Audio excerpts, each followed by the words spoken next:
આત્મહત્યા કરી લો, મરી જાઓ, એટલે સોલ્યુશન આવી જાય. ટ્રેનના પાટે હોઈ જાય છે. મરવાથી સોલ્યુશન આવે. મરવાના પુસ્તકો બહાર પડે છે.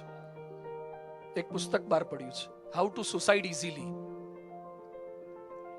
સરળતાથી કરી તેમ મરવું, એનું એક પુસ્તક બહાર પડ્યું છે. મેં એનો આર્ટિકલ આખો વાંચ્યો છે. કારણ કે કેટલાક લોકોને જીવતાય નથી ફાવતું અને મરતાય નથી ફાવતું. ટ્રેનના પાટા પર ટાઈમ જોયા વગર ગયા હોય, એમાં ટ્રેન ટાઈમે ના આવે એટલે કંટાળીને પાછા ઘેર જઈને હોઈ જાય. કૂવામાં પડવા ગયા હોય પાછો કૂવો વધારે ઊંડો દેખાય એટલે કે નાના ક્યાં તો વાગે એવું લાગે છે, એટલે પાછા ઘેર જતા રહે.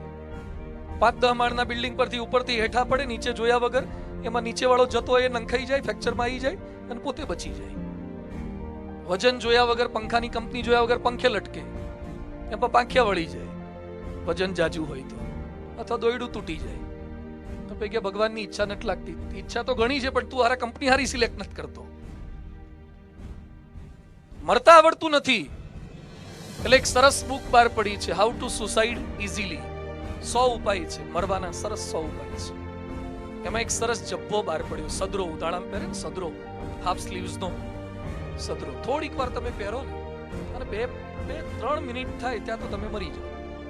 કોઈ તકલીફ નહીં, બળતરા નહીં, જલન નહીં, દુખાવો નહીં, માથા દુખાવો નહીં, ઉલટીઓ નહીં, કશું જ નહીં. થોડીક વારમાં તમે ગુજરી જાઓ.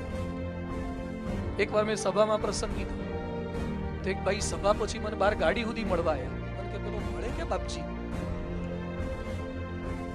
જબ્બો ક્યાં મળે? તમારે પહેરવો છે? મને કે ના ના, એક બેને પહેરાવા છે. માણસ કા મરે કા બીજાને મારે. આપણી તકલીફ આ છે.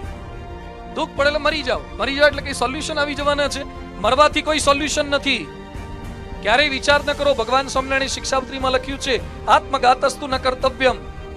આત્મહત્યા કરી ન કરવી. દુઃખ સાથે મારે કહેવું પડે છે, ભારતની અંદર રોજના 2000 માણસો આત્મહત્યા કરે છે અને 2018 ની અંદર વિશ્વની અંદર મહત્તમ આત્મહત્યાની અંદર ભારતનું નામ આવ્યું છે. આખા વિશ્વની અંદર મહત્તમ આત્મહત્યાની અંદર ભારતનું નામ. ગયા વર્ષે ભારતની અંદર 98,000 યુવાનોએ આત્મહત્યા કરી છે. 98,000 યુવાનોએ આત્મહત્યા કરી છે. જે 15 થી 22, 25, 30 વર્ષની ઉંમરના યુવાનો યુવતીઓ આત્મહત્યા કરે છે. શા માટે? શું શીખવાડ્યું સ્કૂલો દ્વારા, કોલેજો દ્વારા? કઈ ડિગ્રી આપી? કયા સર્ટિફિકેટ આપ્યા? કઈ ક્વોલિફિકેશન આપ્યું? શીખવાડી નથી શકતા કે પ્રશ્નોની અંદર રહેવું કેમ. આત્મહત્યા કઈ સોલ્યુશન નથી. હું ભાવનગર ગયો તો એક લેક્ચર હતું 10મા 12મા ના વિદ્યાર્થીઓ માટે. પ્રવચન મેં પૂરું કર્યું. એક વિદ્યાર્થી મને મળવા માટે આવ્યો. મને કે મરી જવું છે. 10માનો હતો, બહુ નાનો લાગતો હતો. તું કેમ મરી જવું છે? મને કે રિઝલ્ટ ખરાબ આવે એવું લાગે છે. બધું એડવાન્સમાં મરી જવું છે. આયા પછી મરે ઠીક છે, હજી એ ના મરવું જોઈએ, પણ આવે એવું લાગે છે. બધું કેમ અત્યારથી તને એવું લાગે છે? તારા ટકા નથી આવતા? મને કે ગણિત, વિજ્ઞાન, સમાજ વિદ્યા એનું ગ્રાન્ડ ટોટલ 40-45 થાય છે. તું મરી જાય કેમ મરી જવું છે? મને કે મારા મમ્મી પપ્પા મારું રિઝલ્ટ આવું જોશે અને ટ્યુશન પાછળ ખર્ચા કર્યા છે, એમને દુઃખ લાગે એવું મારે નથી કરવું. મારે એક આદર્શ દીકરા તરીકે મરી જવું છે. તું તો શ્રવણ જેવું કહેવાય. મા બાપને દુઃખી નથી કરવા. બધું તું મરી જઈશ ને એ સમાચાર તારા મા બાપ સાંભળશે તો વધારે દુઃખી થશે કે નપાસ થવાના સમાચાર સાંભળશે તો વધારે દુઃખી થશે? મને કે આમ તો મરવામાં વધારે દુઃખી થાય. દુઃખી કરવાના જ જેમાં ઓછા થતા એવું કરને. મરવાથી સોલ્યુશન. વચ્ચે અમદાવાદની અંદર કાંકરિયામાં એક છોકરો મરવા પડતો હતો. 10મા 12માનું રિઝલ્ટ આવે ને ત્યારે અમદાવાદમાં, કાંકરિયામાં, વડોદરામાં સુરસાગર, જામનગરમાં લખોટા તળાવ, ભુજમાં હમીરસર તળાવ, ત્યાં જ્યાં તળાવ હોય મરે એવું હોય ત્યાં ઉભા રાખે પોલીસને, કારણ કે અમુક લોકો પડવા જાય. એમાં અમદાવાદમાં એક છોકરો કાંકરિયા તળાવમાં પડવા જતો એટલે પોલીસે રોક્યો. ભાઈ કેમ પડવું છે? કે મરી જવું છે. કેમ? કે રિઝલ્ટ બહુ ખરાબ આવ્યું છે. પછી શું થશે?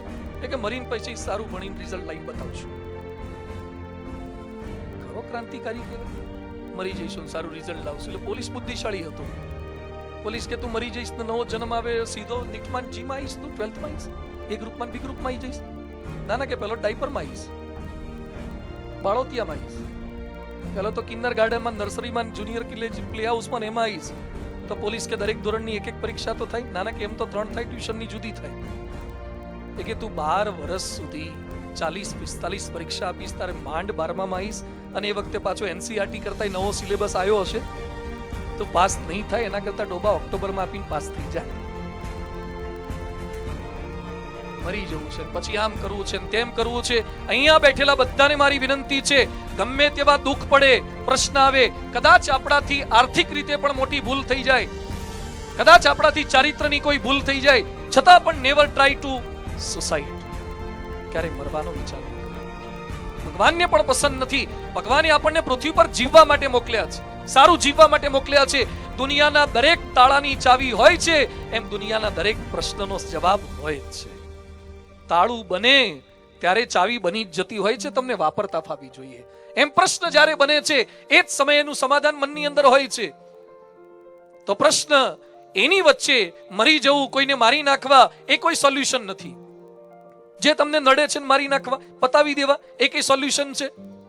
અને એમ બચી શકાય? માઇકલ જેક્સન બહુ જ પૈસા વાળો હતો, છતાં એને 23 જણા નહોતા ગમતા, એના માટે એને યજ્ઞ કર્યો હતો, ડચ તાંત્રિક રાખ્યો અને 75 લાખ રૂપિયા ડચ તાંત્રિકને આપ્યા હતા યજ્ઞ કરવા માટેના. એમાં એને જે 22-23 જણા નહોતા ગમતા, એના નામ લખાયા હતા સ્ટીવન સ્પિલબર્ગ, જેણે જુરાસિક ફિલ્મ ડિરેક્ટ કરી હતી.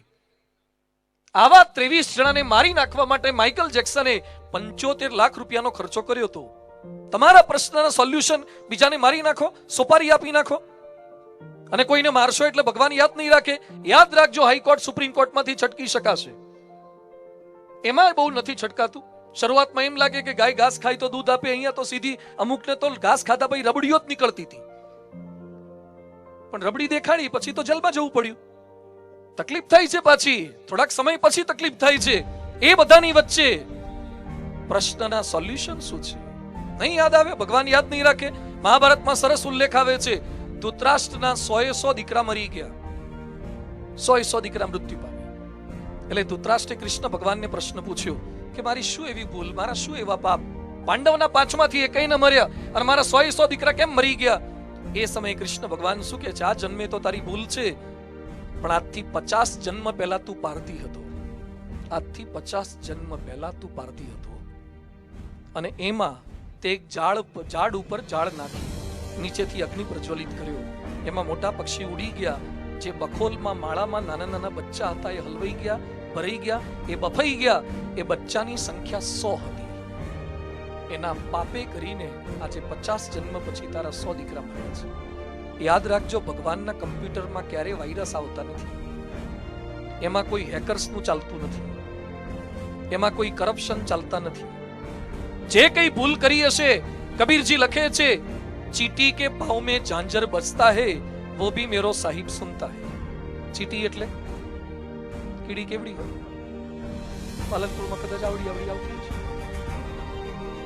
કીડી આવડી હોય, કીડીનો પગ કેવડો, કીડીના પગમાં બાંધેલું ઝાંઝર કેવડું, અને કીડી ચાલે ઝાંઝરમાંથી ઘૂઘરીનો અવાજ થાય કેવડો. ચીટી કે ભાવ में झांझर बजता है वो भी मेरो साहिब सुनता है. તો આગુ પાછું બારણું બંધ કરીને ભાઈ ભાભીનું કે આગા પાછાના ઘસાતા બોલી આવીશું, ઘસાતું કર્યું હશે, ખોટું કર્યું હશે, ભગવાનના કમ્પ્યુટરમાં ડેટામાં બધું સેવ નહીં થયું હોય. દરેકના ફળ મળે છે. ભગવાનના દરબારમાં દેર પણ નથી અને અંધેર પણ નથી. દેર તો આપણને લાગે છે, આપણી દ્રષ્ટિએ જોઈએ છે. દરેકના નિશ્ચિત સમય છે, એટલે કદાચ મરી જઈએ, કોઈને મારી નાખીએ, એ પણ પ્રશ્નના સોલ્યુશન નથી.